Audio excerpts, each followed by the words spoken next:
Hi, and welcome to the Fire Mountain Gems Beads and Jewelry Making Studio. I'm Lisa Pavelka, and today I'd like to talk to you about how you could add photographic quality images to your Apoxie Sculpt clay. These also work on polymer clay, by the way, but we're going to throw in a few extra bonus goodies as well as we go along. Epoxy clay is a two-part self-hardening compound, and you mix equal parts together. So if you've already caught my faux dichroic leaf tutorial, you know all about how to work with it and even prepare it for foil. Or maybe you already know how to work with the product before viewing that tutorial. So we're going to dive right into clay I've already prepared and show you how we're going to get an image transfer onto the Apoxie Sculpt clay and a few other neat ideas of ways to make it more interesting. So I've taken the white epoxy clay and I've got about 2 or 3 hours to work with it once I've mixed equal parts together. And I'm working on the Teflex paper. It's the same paper that is used by people who work with metal clay. It's a great non-stick surface. I've rolled it out flat and I've made it very thin. I was able to control the thickness by taking my acrylic roller and using the 1 millimeter or the green slats from the graduated slat measuring pieces that you can use when you're working with metal clay. So it's all prepared, it's nice and smooth and flat, and now I'm going to be working with my image transfers. I've designed pre-printed image transfers with copyright-free artwork and images in 4 different collections. Here you can see these are the 4 collections in each set are different. So this is from the eclectic set right here. So you get dozens and dozens of beautiful artistic quality work, and there's also a vintage and a fine arts collection. But what's really exciting is there's a set so you can do your own blank Waterslide image transfers onto epoxy and polymer clays with photographs, your own clip art, your own sayings, pictures of your pets. So that's really a nice way to customize some of your creations. I'm taking one from the fine arts collection that I've already cut out, and that's what I'm going to use to make today's sample. So you just put it in your transfer fluid. So we're going to put these samples aside and come take a look at those in just a little bit. This transfer fluid is just very simply water. So you want to go ahead and get the whole backing wet and let it soak, get it real nice and wet, and let it sit for just a little bit. And you're going to let it work its magic on the backing. Now, you would find different instructions in the blank inkjet Waterslide package because your blank inkjet material won't be waterproof with the inkjet inks. So you would end up putting it face down. All the details and tips and instructions for that come with the blank inkjet Waterslide product. So after about 30 to 60 seconds, this is about ready to release. So you're going to want to go ahead and blot off all the moisture on here. You don't want any water in there. You can use a paper towel, or here I'm just very simply wicking it away with my hands. And you can see that Waterslide is just moving around on here. Don't pull it right off the paper backing. It's just going to curl up on you. And because it's a translucent and delicate film, it could be very easy to tear. Plus, here's a real slick way to avoid getting water bubbles in your piece. Just slide off the end of it just a little bit, push it onto your clay background, and as you pull the backing away, very gently burnish with light pressure with your finger, pushing from one direction as you pull out from the other until you've smoothed it down over the clay surface and removed the backing, and then you have a beautiful photographic quality image transfer on your clay. It's really that easy. So now I'm going to trim it away with my blade. Be very careful with those sharp blades.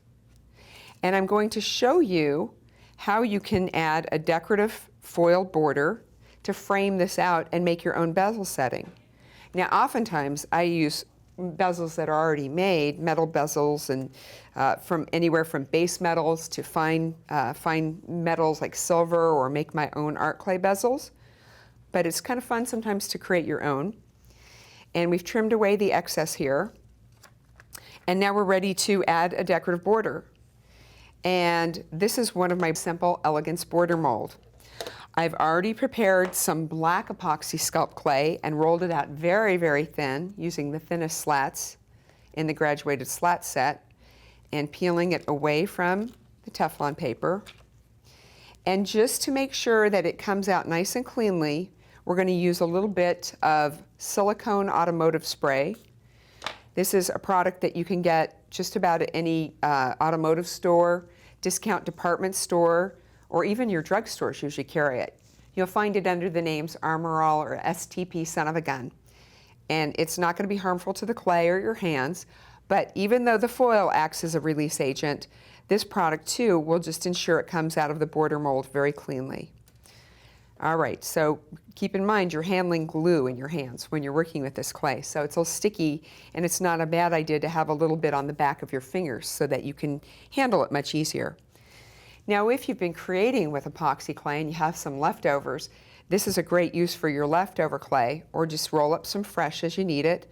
I made a snake, and when you work with the border mold, no matter what type of clay you're working with, you're going to put it in the mold and press it from the middle. See how it stretches, so it's going to spread out to the outer edges, and I'm going to also spread to the outer edges as well in the opposite direction.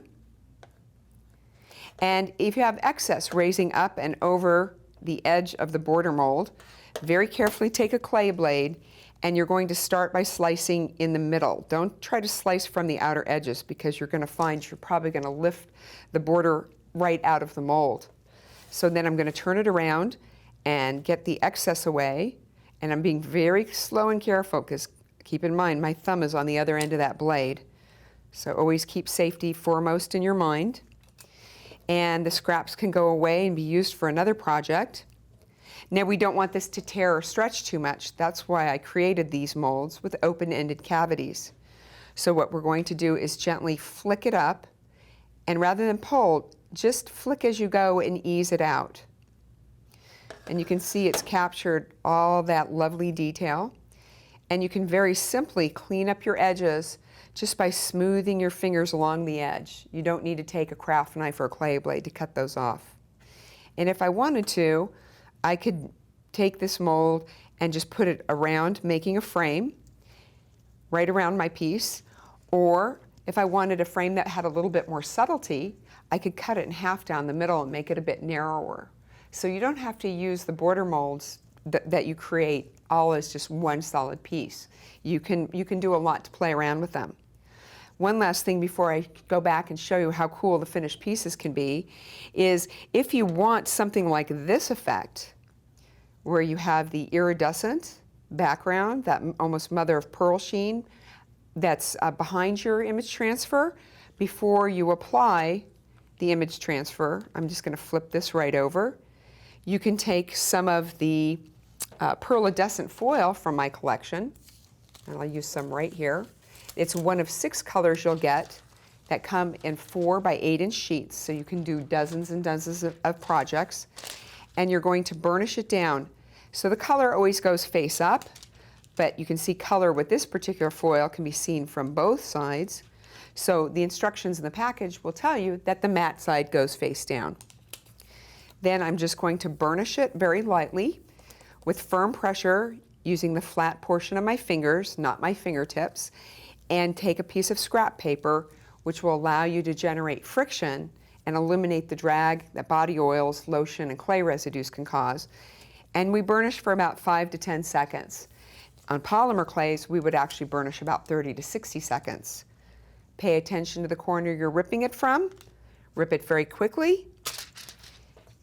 And usually all of it will come off, or most of it, and you get this lovely mother of pearl sheen. And on black clay, it would have looked more like abalone shell. Now, if any spots remain behind, very simply lay it back down and re-burnish in those areas. And the trick is to rip the foil off again, but from a different direction. It doesn't have to be the same direction, just a different one. So let's see.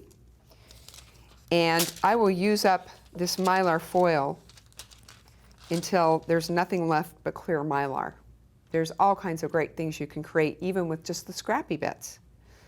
And then you could put your image transfer down after you've wet it, just exactly like you saw me do a few moments ago, and you would have that lovely iridescent background showing right through this translucent images.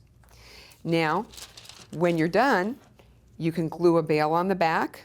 I actually covered a bail with some more foiled clay, or here I drilled right through the finish. I created a glass-like finish with my Magic Gloss UV resin, and then I made a little beaded bail. And you can make beautiful heirloom quality memory jewelry. And for more information on how to work with my Magic Gloss, be sure to visit my Magic Gloss tutorial that I did at the Fire Mountain Gems and Beads Jewelry Making Studio. You can also visit us for more tips, techniques, and how-tos at firemountaingems.com.